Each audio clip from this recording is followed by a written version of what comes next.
Damos la bienvenida a los colegios de Monterrey y Saltillo. Muchas gracias. Hola, bienvenidos. Damos la bienvenida a los colegios de la Ciudad de México, Estado de México, Puebla, Morelos y Tlaxcala a esta conferencia. Gracias. Bienvenidos a los colegios de Culiacán y Los Cabos. Buenas tardes. Damos la bienvenida a esta conferencia a los colegios de Hermosillo. Damos la bienvenida a los colegios de Guadalajara y Jaltepec. Hola, les damos la más cordial bienvenida a los colegios de Querétaro, San Luis Potosí, León y Aguascalientes. Gracias por acompañarnos.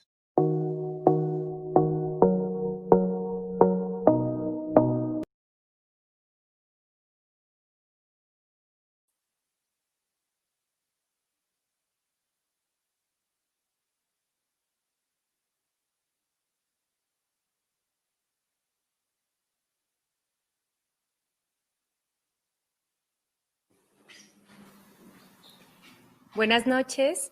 Es un gusto y un placer saludar a todos. Gracias por conectarse esta noche aquí con nosotros.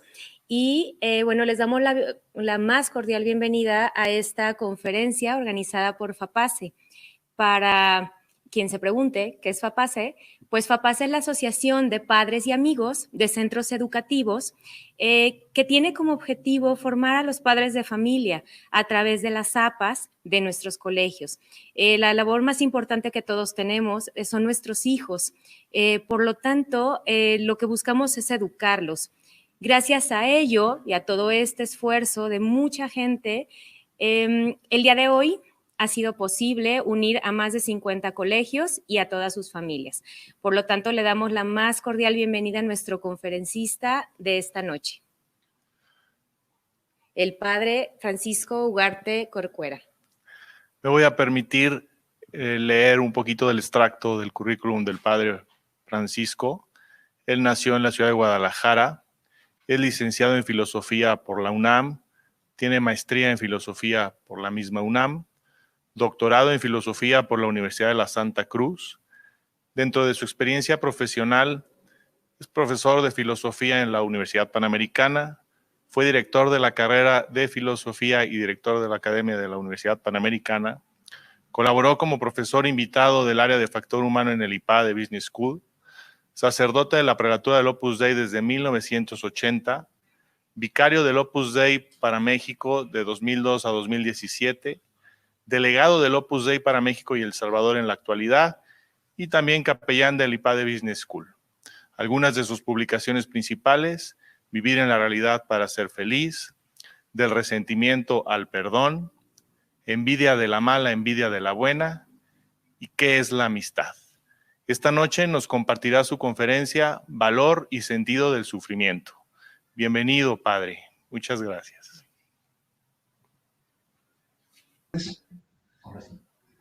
Muchas gracias a todos y a todas.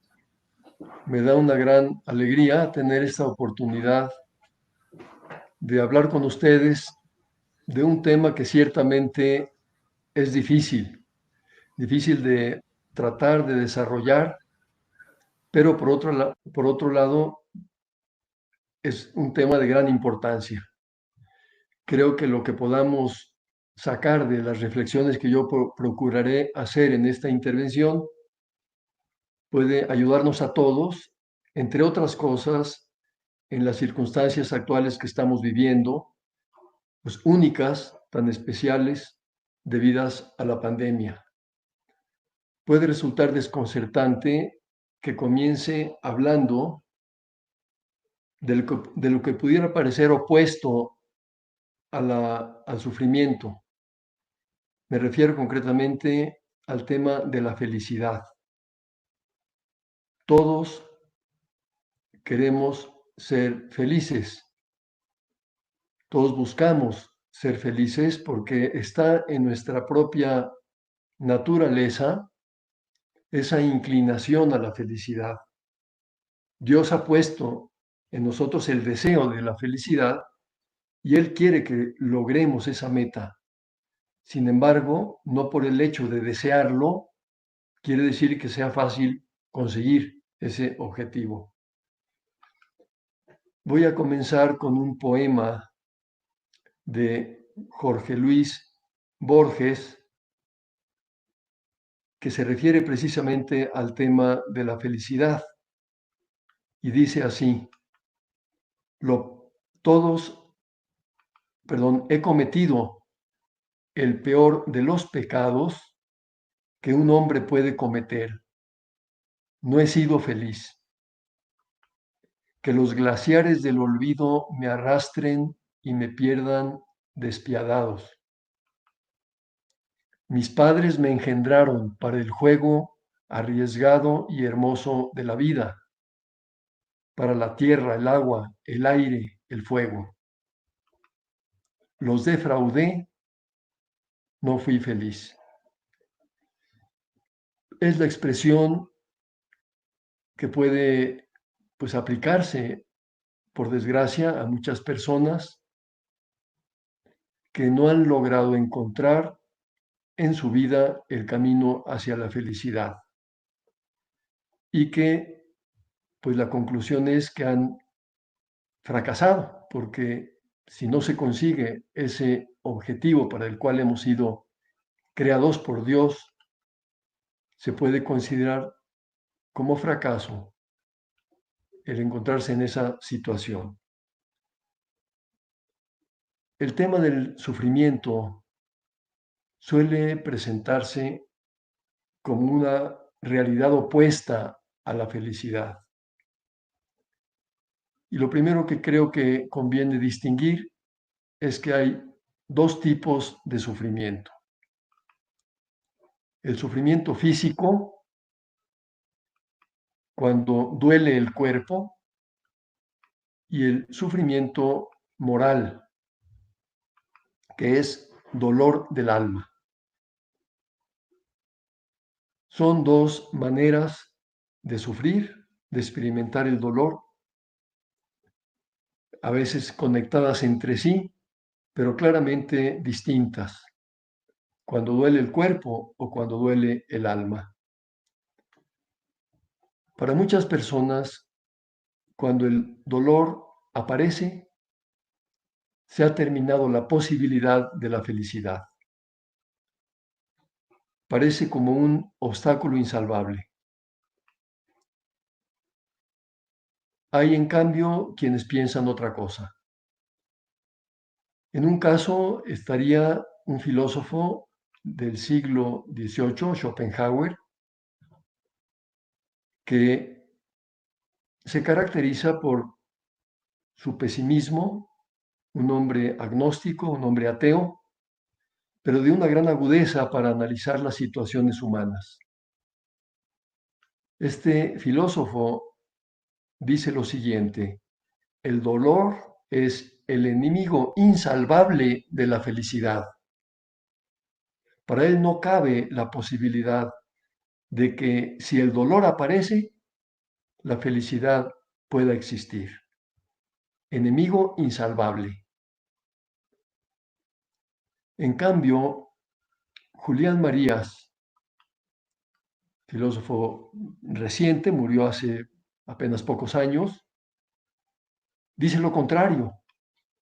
Se puede ser feliz, radical y sustancialmente feliz, en medio de considerables sinsabores, privaciones o sufrimientos.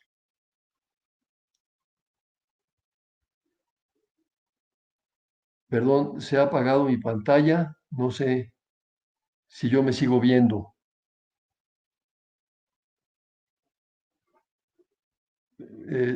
No sé si orientar porque se apagó la pantalla de mi computadora.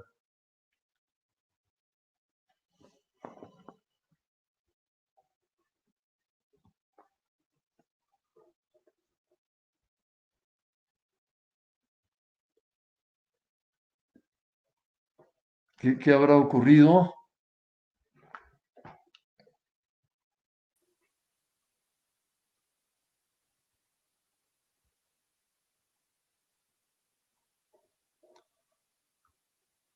¿Qué habrá pasado?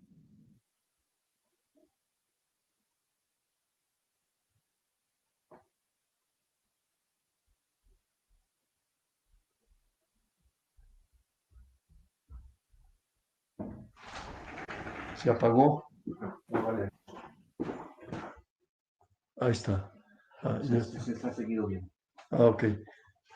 Perdón, es que se había apagado. Aquí ya retomamos esto. Bien, pues estaba planteando estas dos posturas opuestas respecto de la relación entre la felicidad y el dolor o el sufrimiento. Quien dice que es imposible ser feliz cuando aparece el dolor y en cambio quien afirma que puede ser viable la felicidad a pesar del sufrimiento. Estamos ahora viviendo momentos difíciles, novedosos, donde la gente está sufriendo de maneras muy desiguales, desde quien tiene pues la desgracia de haber contraído el coronavirus con síntomas y ha acabado incluso falleciendo. Quien tiene parientes que se encuentran en esa situación dolorosa, que han perdido seres queridos, hasta quienes quizá han sido muy poco afectados por esta situación, pero todos de una u otra manera estamos en contacto con el dolor humano en estos momentos. Hay otros niveles de sufrimiento, como puede ser, pensando en ustedes, padres de familia de los colegios, pues que se privaron de la posible graduación de los hijos o de las hijas por el confinamiento. La incertidumbre que se vive al no tener una fecha definida para el regreso a las clases, el miedo que se experimenta ante esta situación. Desde luego en el terreno económico, pues los efectos son y serán, por desgracia, dolorosos. La privación también de los sacramentos, de la misa, de la comunión, de la confesión, son situaciones que a todos de una u otra forma afectan.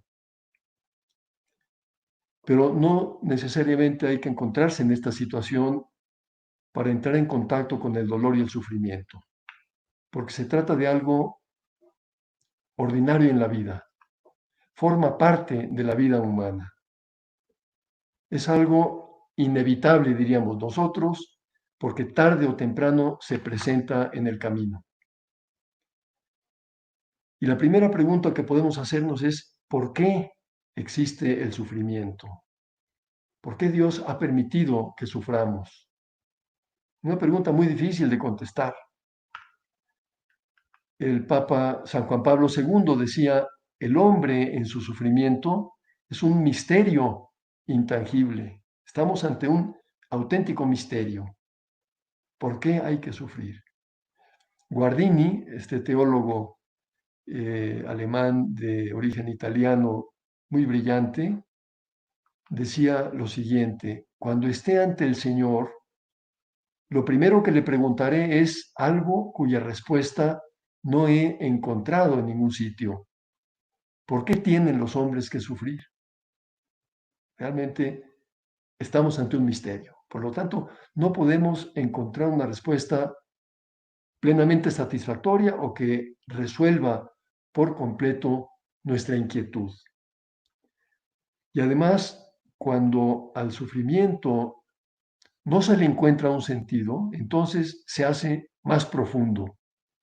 Si no encontramos una respuesta satisfactoria al porqué del sufrimiento, se radicaliza.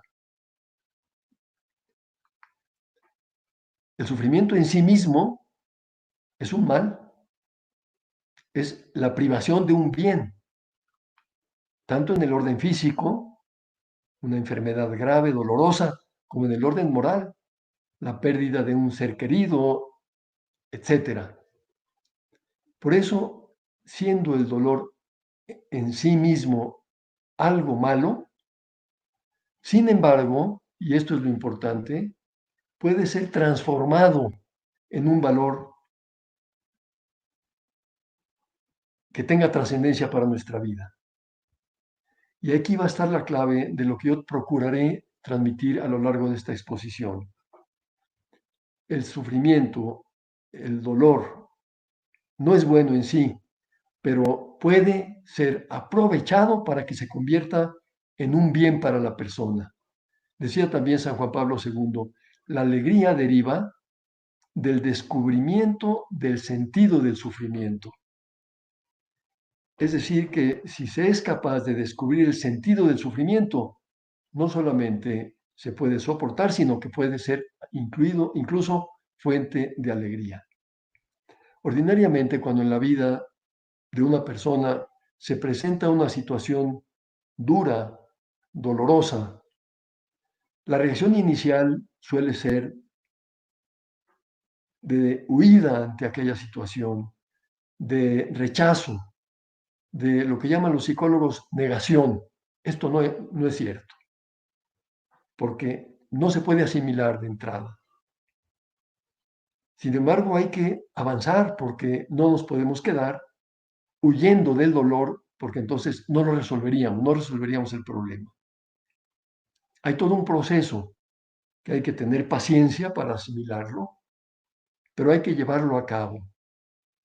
El siguiente paso será pues, reconocer que se trata de algo real, de que ese hecho doloroso existe y es ponernos en la realidad de lo que está ocurriendo. Y esto ya es un paso respecto de lo anterior, que es la negación. Puede uno estar hundido en ese momento todavía por lo que ha ocurrido. Pues tendrá que venir un siguiente paso que consista en sobreponernos a esa situación dolorosa y reaccionar, porque quedarse uno paralizado por lo que ha ocurrido, por la situación que le está afectando tanto, pues eso no lleva a ninguna parte. Hay que encontrar motivos para salir adelante y un motivo es que solo reaccionando de alguna u otra manera, sobreponiéndonos a esa situación, podremos avanzar en el proceso. Y vendrá luego otro paso más. Cuando nos hacemos conscientes de que aquello es real y de que tenemos que enfrentarlo, entonces viene lo que suele llamarse la resignación. Pues así es. Reconozco que esto existe y que me ha ocurrido a mí. Pero no es eso el último paso. No es ese el último paso. El siguiente y el final, que es el determinante para que podamos salir de la situación que no tiene sentido, es precisamente aceptar el dolor. Pero aceptar el dolor, aceptar el sufrimiento, no se puede conseguir si no descubre uno el sentido que aquello tiene. Quizá más que preguntarnos por qué el dolor, hay que preguntarnos para qué el dolor. Y entonces nos preguntamos por su sentido. Y si yo descubro que el dolor tiene un sentido, un valor, lo podré aceptar. Ahí está pues la clave para enfrentar y orientar el problema. ¿Cuál es entonces el valor del sufrimiento? Es la pregunta que nos hacemos. Porque si vale, puede tener sentido. Y si tiene sentido, lo podré aceptar. Pero si el dolor no puede encerrar ningún valor, no tendrá ningún sentido y no lo podré aceptar. Pues yo trataré ahora de dividir en dos partes la reflexión sobre el valor del sufrimiento. La primera, ¿qué valor tiene para la persona humana en un sentido estrictamente antropológico? Y esto valdría incluso para una persona que no tiene fe, que no es creyente. ¿Cómo puede el dolor favorecer a una persona en su realidad humana? ¿Cuál es el valor humano del dolor? Y en concreto para las facultades fundamentales de la estructura de la persona, que son su inteligencia. ¿Puede el dolor favorecer mi inteligencia? para mi voluntad y para el corazón. Si descubro que el dolor puede mejorar mi pensamiento propio de mi inteligencia, puede mejorar mi voluntad y puede mejorar mi mundo afectivo, mis sentimientos, mi corazón, ahí tendré ya un punto de apoyo para poder aceptar el dolor. Y la segunda parte se referirá al valor espiritual del sufrimiento.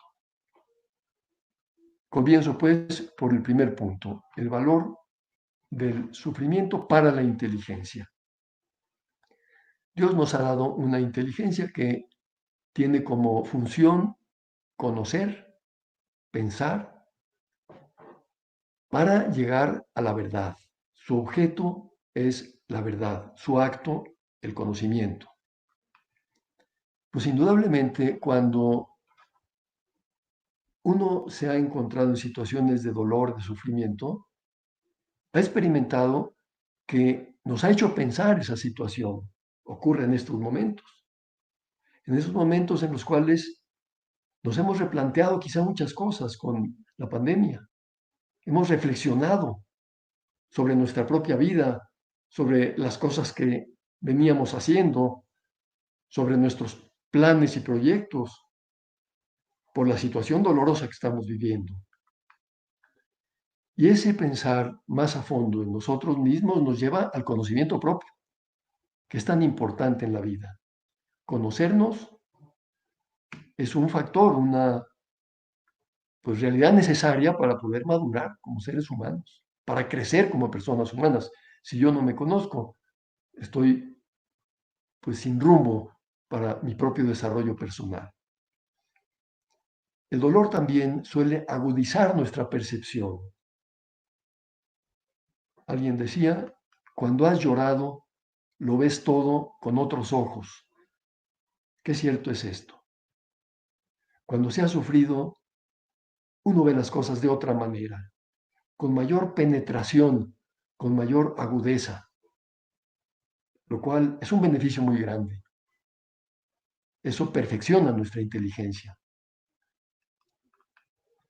La persona también en el dolor se puede hacer más profunda.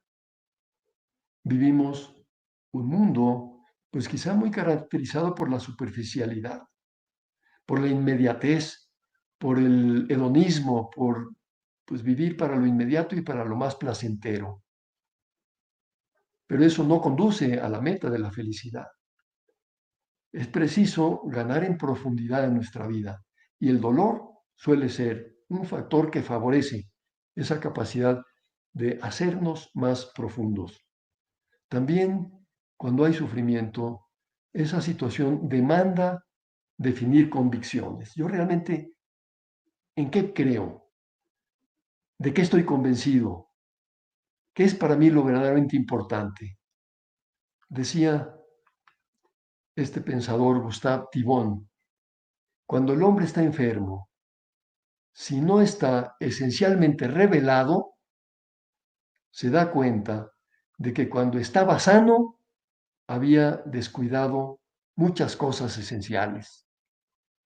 Y concluye que había preferido lo accesorio a lo esencial.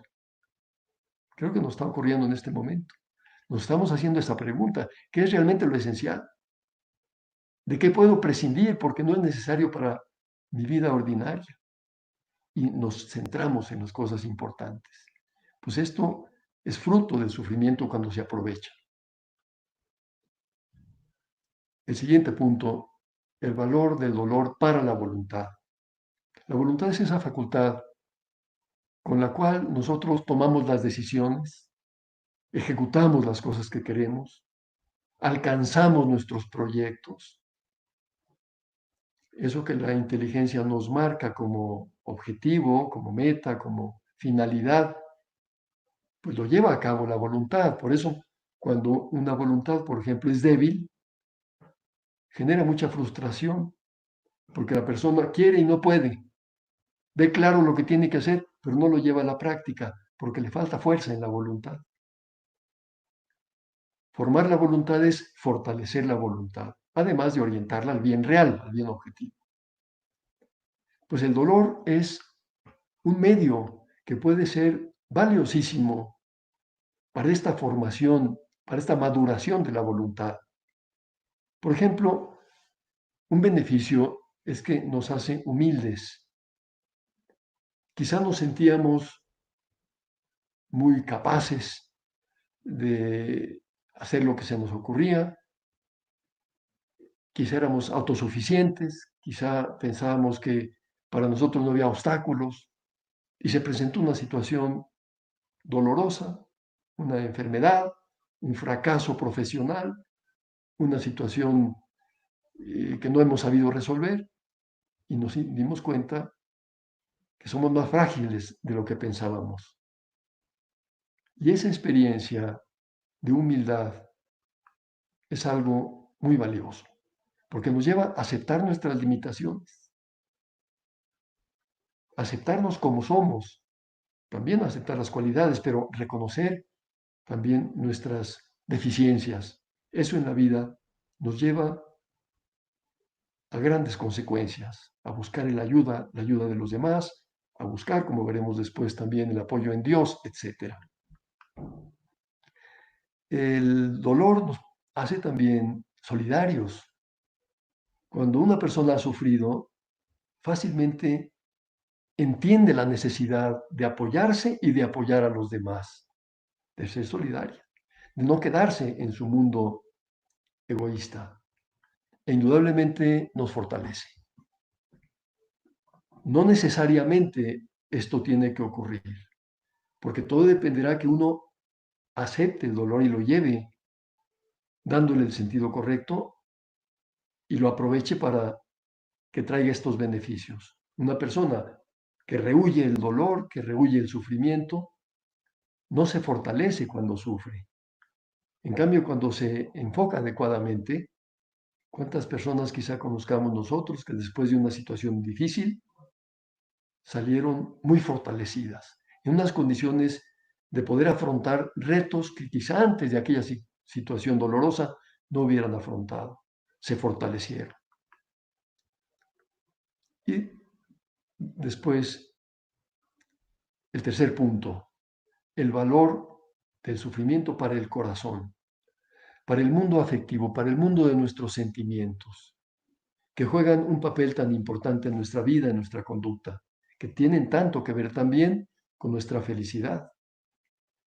Y que no es fácil que esos sentimientos estén en su sitio, estén bien orientados, presten a nuestra vida el servicio al que están llamados a prestar. Entre los diversos sentimientos, pues indudablemente que el amor juega un papel, ocupa un lugar especialmente importante. El amor que tiene una doble vertiente, porque también pertenece a la voluntad. El amor de la voluntad es ese amor que podríamos llamar efectivo, que nos lleva a entregarnos, a darnos a los demás, etc. Pero está también este otro amor afectivo que es propio del sentimiento y que es el cariño, es el afecto, lo que da pues esa facilidad para entendernos con las personas, porque precisamente este amor abre la puerta. Pues el sufrimiento, ¿cuántas veces hace que el amor crezca? Que el amor abra a la persona y le ayude a salir de su egoísmo. Si está, vuelvo a insistir, bien enfocado. Porque de lo contrario, la persona al sufrir se puede encerrar en sí misma y hacerse más egoísta. En cambio, si sabe darle el sentido apropiado al sufrimiento, porque lo quiere orientar para que le ayude a crecer como persona, se abrirá a los demás y podrá comprenderlos más. La comprensión es otra actitud fundamental en la vida que tiene tanto que ver con este amor. Querer a una persona es realmente comprenderla. Es quizá lo fundamental o lo primario cuando se ama a alguien. Se le comprende como es, se le acepta como es. Y eso en el sufrimiento se facilita, porque cuando hemos sufrido, cuando hemos tenido dificultades en la vida, entendemos a los demás y nos ponemos más fácilmente en su lugar. Se genera una sensibilidad, por tanto, ante el dolor ajeno. Es muy bonito ver cómo tanta gente en estas circunstancias que estamos viviendo piensa en los demás y hace los servicios que, dependiendo de sus circunstancias, puede hacer a otras personas. Porque la situación invita precisamente a pensar en los demás. Pues con esto termino la primera parte de la exposición que habla de ese valor humano del dolor, es decir, para la inteligencia, para la voluntad y para el corazón. Si nos damos cuenta de los beneficios, como acabo de exponer, que trae para este nivel humano, eso nos facilitará aceptarlo, porque el sentido es muy grande, es mucho lo que nos ofrece el dolor para crecer como personas. Pero no es suficiente eso, sobre todo si somos personas que tenemos la gracia de haber recibido la fe, creemos en Dios, contamos con Dios en nuestra vida y sabemos que aquí estamos de paso, que estamos realmente llamados a una meta mucho más alta que lo que aquí en esta tierra podamos conseguir, que es nuestra felicidad eterna, nuestra santidad. En una investigación hecha por 2 psicólogos americanos durante 10 años sobre el tema de la felicidad, llegaron a diversas conclusiones y una de las principales conclusiones a las que llegaron fue la siguiente, una investigación muy seria. Los creyentes con un compromiso espiritual son más felices que los indiferentes. Y la felicidad aumenta en paralelo con la práctica religiosa. Aumenta en paralelo con la práctica religiosa. Ahí está, pues, un resultado de una investigación de campo. No es teoría, es constatación de hechos concretos. Los capellanes de la clínica de la Universidad de Navarra escribieron un libro en el cual transmiten sus experiencias como capellanes dedicados a atender a los enfermos, pues en todas las diversas circunstancias en que estos se encuentran.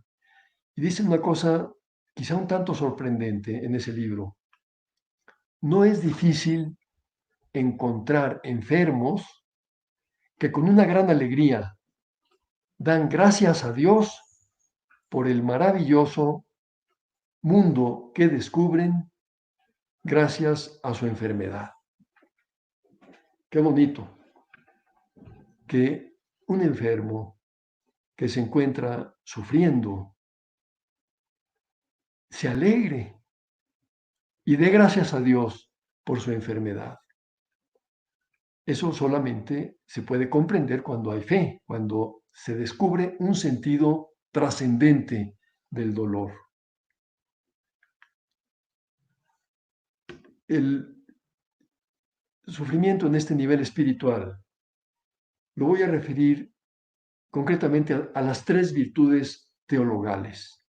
Sabemos que la fe, la esperanza y la caridad son virtudes que Dios nos da y son virtudes que tienen como finalidad y como término a Dios mismo, nos conducen a Dios, a la unión con Dios. Pues la pregunta es, ¿en qué medida el sufrimiento puede favorecer nuestra fe, puede favorecer nuestra esperanza y puede favorecer nuestra caridad? Empiezo por la fe. En primer lugar, el sufrimiento ayuda a descubrir la dependencia de Dios. Abre a la fe. Hace un momento señalaba cómo una persona cuando sufre experimenta su limitación, su debilidad, deja de ser autosuficiente, reduce su nivel de soberbia, podríamos decir. Y es muy fácil en esas circunstancias pensar en Dios, reconocer que necesitamos de Dios. Por eso el sufrimiento puede ser una oportunidad muy valiosa para pensar en Dios, para decir, pues me agarro de Dios, me apoyo en Dios, porque solo no puedo. Y el decir solo no puedo es ser objetivo, porque es una realidad. No somos seres autosuficientes. Decía Víctor Hugo, para divisar a Dios, el ojo necesita a menudo la lente de las lágrimas. Qué bonitas palabras. Es necesario sufrir de alguna forma, experimentar el dolor, la contradicción en la vida para divisar a Dios. Spemann, un filósofo alemán que murió hace poco tiempo, un hombre de gran capacidad intelectual, un hombre muy racional, transmite una experiencia muy significativa y quizá un poco sorprendente. Él solía ir algunas veces a Lourdes y cuenta cómo fue testigo de verdaderos milagros que la gente iba a pedirle a la Virgen y que la Virgen les concedía. Pero él dice que lo que más le impresionó de Lourdes no fue la gente que quedaba curada, sino al revés, la gente que había ido a pedir el milagro de su curación y no había sido curada, pero que regresaba llena de serenidad y alegría. Lo dice con estas palabras: el mayor milagro de Lourdes es la serenidad de los que la abandonan sin ser curados. Y se pregunta, ¿cómo puede suceder esto? Y responde, si Dios es el razonamiento de estas personas, si Dios puede curarme, debe tener un motivo para no hacerlo. Un motivo, es decir, un sentido. Creo que es una reflexión muy profunda que requiere de la fe, pero que tiene una lógica clara. Dios me puede curar, pero si no lo hace, es porque hay algún motivo. Y si hay algún motivo, esto tiene sentido para mí. Es lo que me conviene. Ese es el razonamiento, es la reflexión de este brillante filósofo. Y termina diciendo, y el sentido consuela, que es lo que yo estoy procurando transmitir a ustedes. Descubrir el sentido del dolor, el sentido del sufrimiento, el sentido de la vida, es lo que nos abre a la verdadera felicidad. En segundo lugar, la virtud de la esperanza, una virtud preciosa de la que quizá hablemos poco, nos detengamos a considerarla pocas veces, pero que juega un papel muy importante en la vida y que además está muy vinculada a la felicidad. Por la esperanza aspiramos a la unión definitiva con Dios. Esperamos llegar a la meta de nuestra vida. Esperamos alcanzar la felicidad definitiva. Porque hay gente que que piensa que no va a llegar, pues porque no tiene esperanza. Cuando se tiene esperanza es porque se ha recibido este regalo de Dios tan maravilloso que nos hace ver la vida con ese sentido, con esa trascendencia y con esa seguridad que nos da esta virtud de que siguiendo el camino que Dios nos ha marcado y haciendo lo que Él nos va pidiendo en la vida, su voluntad, llegaremos a pesar de nuestras miserias, de nuestros errores, de nuestros defectos, a esa meta final, al encuentro definitivo con Él en el cielo, que es la fuente de la felicidad para siempre. Pues eso en el sufrimiento se puede potenciar. Cuando una persona sufre, genera el sufrimiento, esa dependencia de Dios y esa búsqueda de Dios y ese abandono en Dios que es necesario para tener esperanza. Y se confía en Dios, se confía en lo que Dios ha prometido.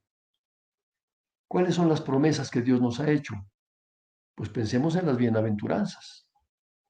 Esas promesas que hace Dios, que hace Jesucristo, en las que nos dice que la dureza de la vida, las situaciones complejas, tienen un sentido y un valor, porque si se saben aprovechar, nos conducen a la vida eterna.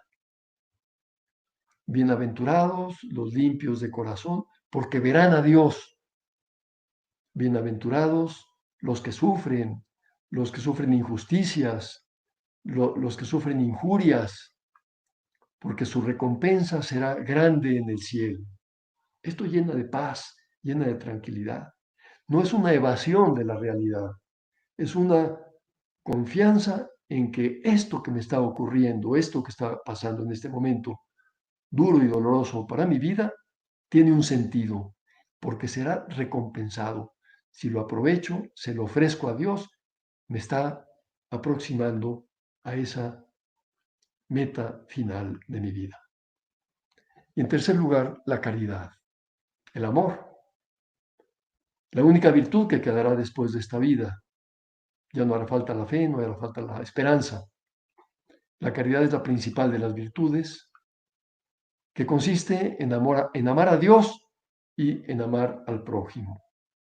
Dos formas de amar inseparables. No se puede amar a Dios sin amar al prójimo, y difícilmente se ama al prójimo con la suficiente profundidad si no se ama a Dios. Ya veíamos antes cómo el dolor, el sufrimiento abren al amor, favorecen esa apertura en la que consiste el amor. Pues aquí, teniendo la gracia de haber recibido la caridad que Dios nos da, con la disposición humana de apertura y de entrega a los demás y de entrega a Dios mismo, esa virtud teologal se ve claramente favorecida. Decía San José María, el amor es también la fuente más plena de la respuesta sobre el sentido del sufrimiento. Y es que el sentido último del sufrimiento está en el amor. Estamos hechos para el amor y precisamente en el sufrimiento podemos descubrir que nos conduce al amor, al encuentro con Dios nuestro Señor y también al amor con el prójimo. Pensemos en el amor de Jesús en la cruz. ¿Por qué Él, pudiendo haber evitado ese sufrimiento, no lo evitó? Podía habernos redimido de una manera mucho más simple, con un decreto de su voluntad hubiera sido suficiente, pero quiso someterse a la pasión, aceptó el dolor y sufrió tremendamente, al grado de que en Getsemaní eleva su oración al Padre y le dice, si es posible, haz que pase de mí este cáliz. Veía todo lo que se le venía a venir, sufría esa angustia de lo que le esperaba. Pero no se haga mi voluntad sino la tuya. Está hablando en cuanto hombre. No se haga mi voluntad sino la tuya. Se identifica con la voluntad del Padre. ¿Por qué? Porque con ese sufrimiento nos está demostrando cuánto nos ama. No hay otra explicación. Para que tú y yo entendamos el amor que nos tiene. El sufrimiento, por tanto, es una expresión maravillosa, se puede convertir en una expresión maravillosa de amor a Dios y de amor al prójimo. Si lo ofrecemos por Dios y lo ofrecemos también por las personas concretas. Por eso San Pablo decía, me alegro de mis padecimientos por ustedes. ¿Por qué? Porque sé que a ustedes les beneficia que yo padezca, que yo sufra. ¿Por qué? Porque lo ofrezco a Dios por el bien de ustedes. Me alegro de mis padecimientos por ustedes. Pues con esto voy a ir concluyendo. Creo que ha quedado claro con lo que he procurado exponer que dolor y felicidad pueden ser compatibles, que no hay necesariamente una oposición. Ha quedado claro que el sufrimiento, siendo algo en sí malo, un mal, se puede convertir en un bien para la persona, que la conduzca a su plenitud, a su felicidad. Pero la condición es encontrarle sentido al dolor. para que produzca esos frutos, esos beneficios en el nivel humano, antropológico, y en el nivel espiritual, sobrenatural, que nos identifica con Cristo y nos conduce a la unión con Dios nuestro Señor. Pues con esto creo que queda redondeado lo que he procurado exponer, y quisiera terminar así como comencé, con un poema que se refería a la felicidad. Ahora quisiera terminar con otro poema de un hombre que no tenía fe y que tuvo una conversión, descubrió a Dios y fue un hombre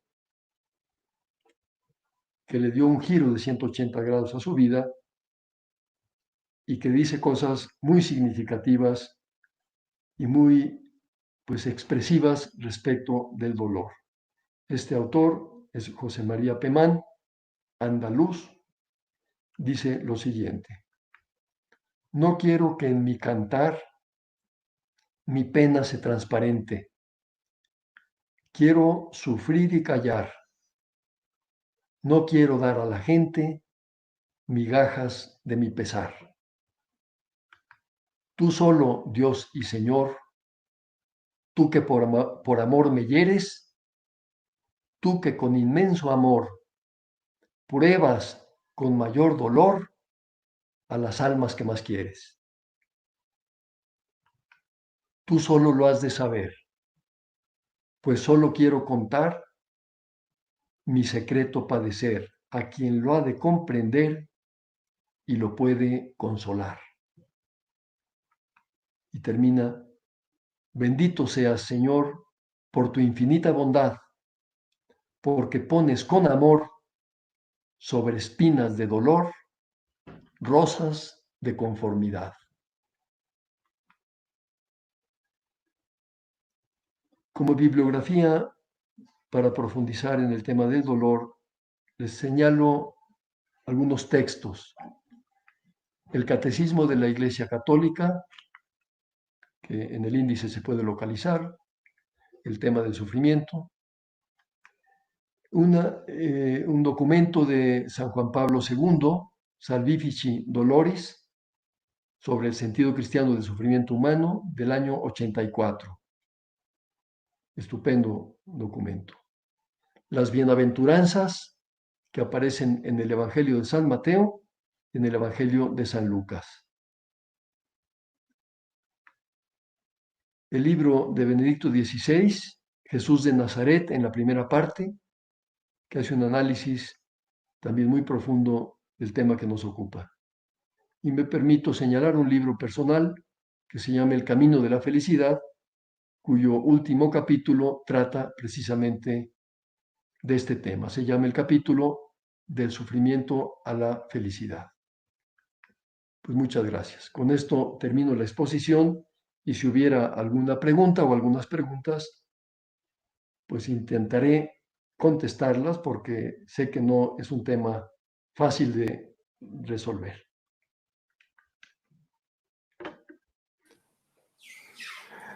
Hola, padre, ¿qué tal? Buenas noches.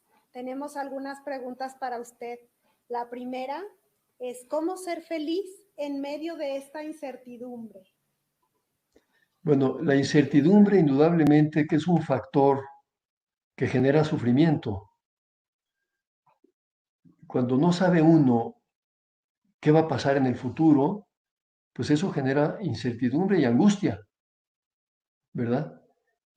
Ciertamente no es fácil dar una respuesta a esa situación, porque casi siempre cuando nos enfrentamos a un problema pensamos que la manera de quedarnos tranquilos es resolviendo el problema, pero hay veces que el problema no lo podemos resolver.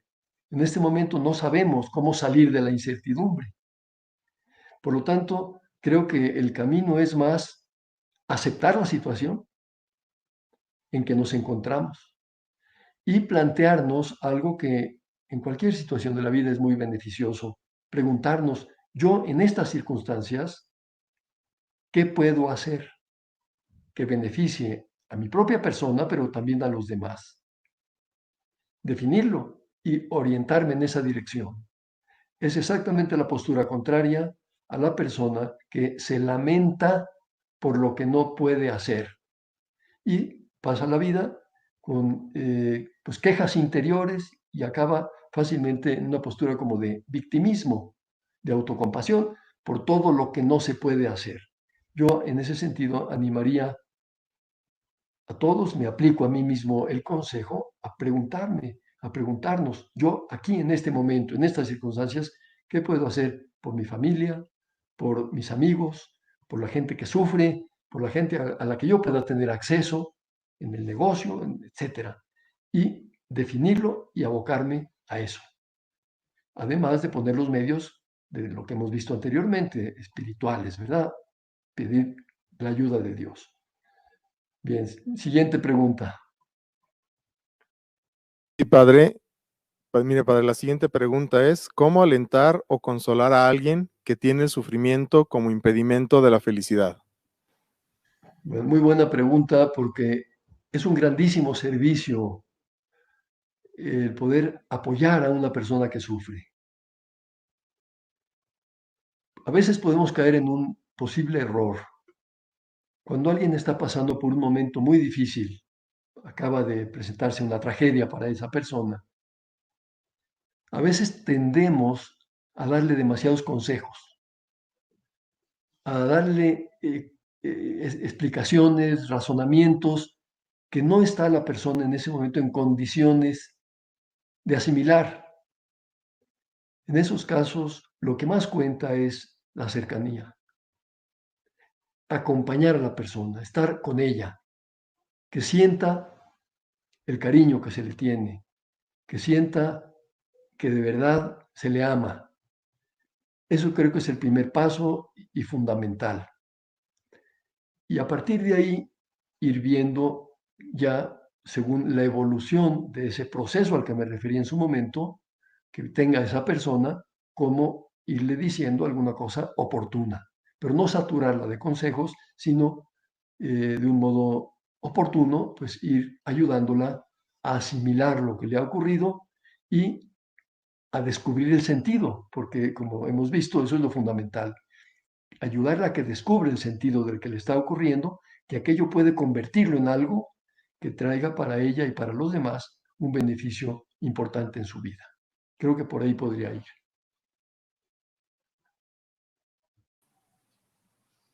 Otra pregunta, padre. Nos dicen, ¿cómo podemos encomendar a 500 almas o más en un mismo día? Encomendar significa rezar por ellas, a unas 500 almas. Bueno, Dios no tiene límites en su misericordia y la oración es todopoderosa. Cuando nosotros rezamos por las personas, estamos acudiendo a quien todo lo puede. Por lo tanto, podemos acudir con la confianza de que Dios nuestro Señor hace que esas peticiones lleguen a todas las personas a las que las dirigimos. Ciertamente también es muy conveniente hacer oración por personas concretas, pero el poder pedir con apertura por 500 o muchas más almas, indudablemente que es un camino que está garantizado en cuanto a su eficacia, porque a quien estamos acudiendo es a Dios nuestro Señor. En estos momentos, pues la mayoría de la gente no tiene acceso a los sacramentos, una cosa dolorosa, pero bueno, eso también Dios lo toma en cuenta y podríamos pensar que en estas circunstancias, pues la oración suple y tiene una fuerza enorme, precisamente por no poder acudir a la comunión, a la misa, pues la oración tiene ese mismo efecto de ayuda a los demás a través de encomendarlos a Dios nuestro Señor. O sea que yo los animo a que pues todos recemos con mucha fe por esas 500 o más almas cada día. Otra pregunta. La siguiente pregunta, padre, es ¿cómo explicar a los niños el sufrimiento? Bueno, es un tema difícil, ¿verdad? Lógicamente no existen, me parece, fórmulas. Creo que la labor de los padres con los niños, con los hijos, tiene que estar siempre muy apoyada en la cercanía, en la transmisión, cuando son especialmente más pequeños, de los sentimientos buenos, más que pretender a veces dar muchas explicaciones racionales. El niño aprende cómo sufrir cuando ve que sus padres sufren adecuadamente, cuando ven que sus padres aceptan el sufrimiento y lo hacen sentir a los hijos, y ven cómo aquello tiene una salida, tiene un sentido, cómo los hace mejores, cómo los hace querer más a los propios hijos. En ese momento el niño me parece a mí que va adquiriendo un conocimiento, pero más por una vía pues afectiva, diríamos, que le va dejando marcado el corazón para aprender a sufrir. Hoy en día hay una tendencia, me parece muy marcada, de los padres a no querer que sufran los hijos por ningún motivo. Hay una especie de temor terrible a que sufran. Y eso no es correcto, me parece a mí, porque el ocultarles a los niños la realidad del sufrimiento, pues no es hablar con la verdad. Ciertamente habrá que acoplarlo a las circunstancias de cada niño, a la etapa de la vida en que se encuentran y saberlo graduar. Pero no tener miedo a que los hijos enfrenten el sufrimiento de una manera proporcional a la edad que tienen, porque de lo contrario piensan que todo es placer, todo es facilidad, todo es comodidad. Y cuando llega el momento de sufrir, es frecuente situaciones dolorosísimas de niños, de adolescentes, en los que se ha incrementado, por ejemplo, el tema tan terrible del suicidio. ¿Por qué? Porque no saben sufrir ante una situación compleja, un fracaso parcial. No saben cómo asimilarlo porque no se han entrenado en el sufrimiento. Por eso yo animaría a los padres a no ocultar esta realidad en los hijos, pero sí a manejarla con el ejemplo personal, transmitiendo ese sentimiento de un modo muy cercano al hijo, pero sin ocultar una realidad que existe y que es inevitable. No sé si con esto conteste a la pregunta, pero creo que por ahí, en esa dirección podría ir mi respuesta.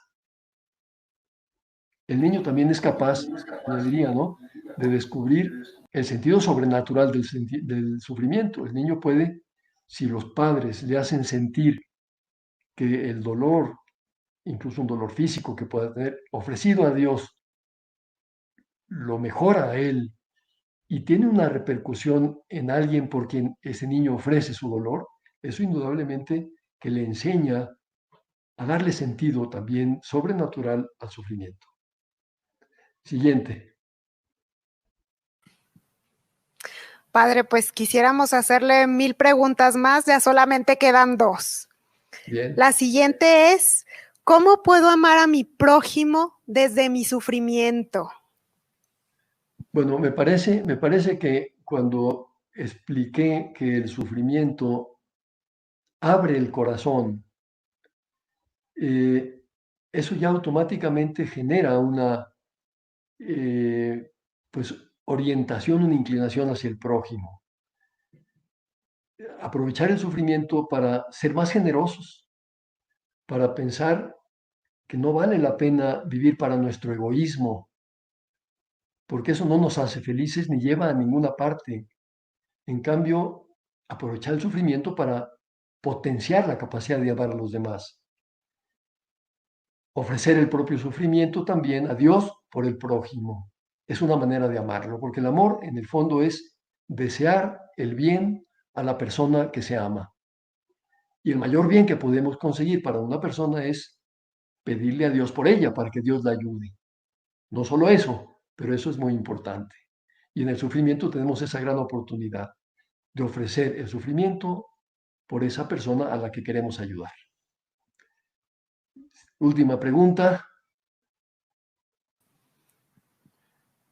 Padre, como última pregunta tenemos, ¿cómo canalizar el dolor en la pérdida de un ser querido? Bueno, es un tema muy complejo. Creo que cuando hablé del proceso que hay que se suele seguir después de una situación dolorosa, como es la pérdida de un ser querido, tener eso en cuenta que no es fácil en un primer momento reaccionar de una manera como debería de ser en teoría. Lo normal es que cuando se pierde ese ser querido, cuando ha muerto un hijo, ha muerto la madre, ha muerto un papá, pues eso duele enormemente y nos deja paralizados, nos golpea.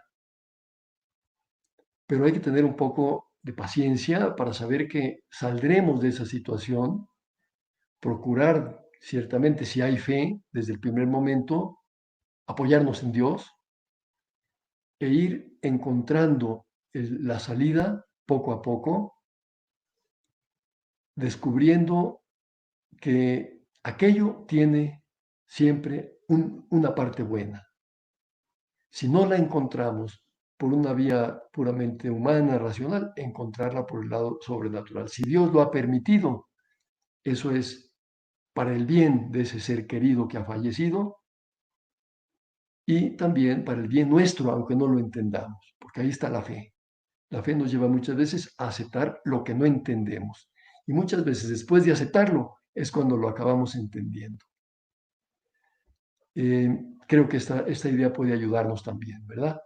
Apoyarnos en la fe para aceptar con la confianza de que después vendrá la mayor comprensión de esa situación. Y desde luego, pues tenemos la posibilidad de rezar, de pedir a Dios por ese ser querido, para que Dios lo tenga con él y pensar que si está con Dios, está en el mejor lugar del mundo y está en el cielo, ¿verdad? Más que en el mundo, está en la gloria definitiva, la felicidad para siempre. Y eso nos tiene que llenar de paz y de tranquilidad, porque lo que más deseamos de cualquier ser querido es su felicidad definitiva.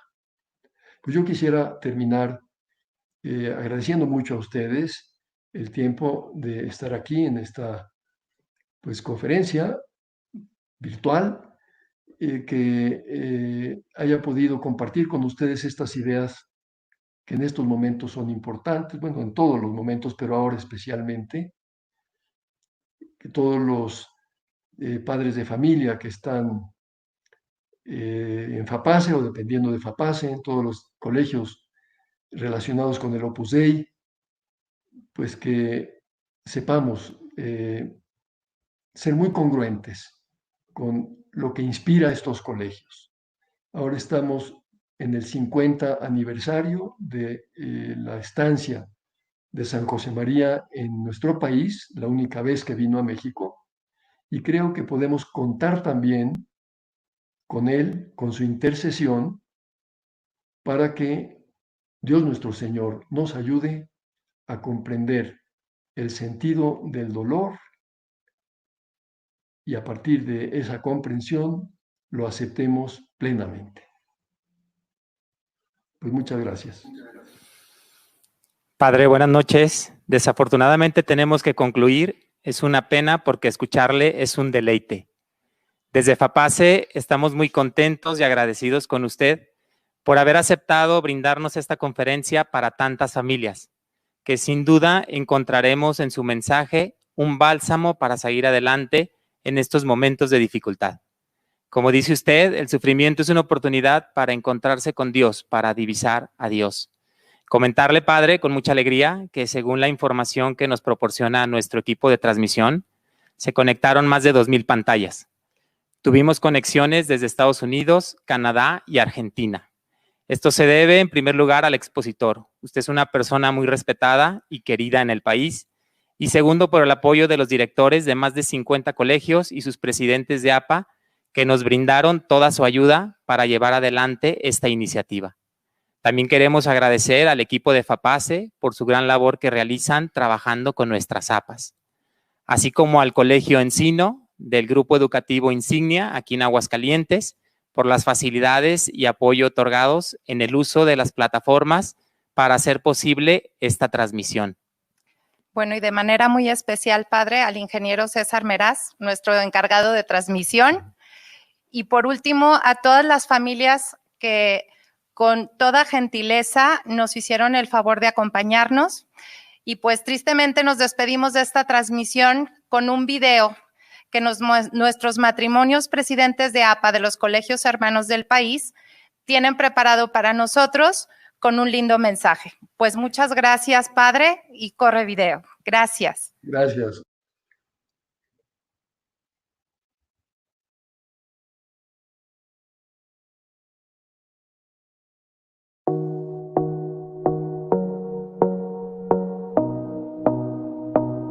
Y hemos estado aprovechando este tiempo, rezando, jugando y platicando. En familia. Nos ha brindado la oportunidad de vivir la creatividad, la caridad y la paciencia. Gozando la vida mucho más. Divirtiéndonos y jugando bastante. Para dar un parón a ese ajetreo de vida que llevábamos y para centrarnos en lo más importante que tenemos, nuestra pareja y nuestra familia. Cada vez nos organizamos mejor en las labores domésticas, ¿verdad que sí? Jugando juegos de mesa. Aquí sí, nunca ganas. Intento. Carnita asada. Mucha carne asada. Convivencia y gratitud. Esta temporada la dinámica familiar ha cambiado de manera positiva. Tenemos pláticas y reflexiones más profundas. Nos hemos repartido las labores y trabajos en casa. Tenemos juegos y hacemos más oración juntos. Hemos valorado mucho la familia, nos sentimos muy bendecidos y agradecidos con Dios. El trabajo en equipo, la creatividad y nuestra vida de oración. Con el paso de los días hemos perdido paulatinamente la prisa, dedicando el tiempo un poco más a ser reflexivos, a buscar esos pequeños encuentros con Dios para poner estas cosas en sus manos, esperando que pase lo más rápido posible y que la mayor cantidad de familias pueda estar unida y salir de esto, pues, todos juntos. Hacer muchas cosas muy importantes que antes se nos complicaban porque estábamos concentrados en lo urgente del día a día. Nos ha dado una mayor oportunidad de convivir a la hora de la comida. Cero estrés y prisas en las mañanas. Valorar y priorizar las cosas importantes como lo es el tiempo en familia. Y las cosas sencillas que a veces se nos olvidan. Lo más importante lo tenemos con nosotros. Y que lo que más se extraña son esos momentos con los amigos o en el trabajo que pasan diario y solemos no valorar. A equilibrar el trabajo con la vida en familia. Y disfrutar a los niños como nunca. A valorar la salud, los amigos, la familia, la escuela, el trabajo. Hemos valorado muchísimo a nuestros amigos. Son un gran tesoro en nuestra vida. Respira, tranquilos y reinvéntate cada día. Fortaleza. Mantendremos a nuestra familia unida con amor, gentileza, protección y paz. Seguiremos con lo aprendido en la cuarentena. siguiendo con los momentos de calidad en familia que construimos. Escuchar sin prisas. Y detenimiento. La colaboración de todos los hijos en actividades de la casa y los juegos de mesa el fin de semana. Aprovecharemos todas las oportunidades que tengamos de estar en familia. Tener alegría y buscar siempre el lado positivo. Pasar con nuestra familia. Tiempo de calidad. Procurar más convivencias en familia. Valorar más el tiempo juntos.